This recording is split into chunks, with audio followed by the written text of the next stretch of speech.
How to fix won't send text messages in phone 4a. First of all, restart device, swipe down, open quick setting panel, click on power off icon and click on restart. After click on restart, restart your device. Now go back. After that, clear messages cache, open setting, scroll down, click on apps. Now here you will see app. Search messages app.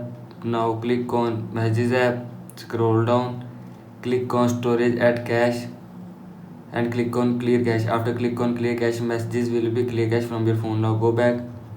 After that, check network, open setting, scroll down, click on network at internet, click on sim at mobile network.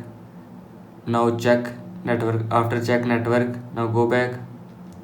After that, software update, open setting, scroll down, click on system updates, click on check for updates and click on update. After click on update, your phone software will be update from your phone. Now go back.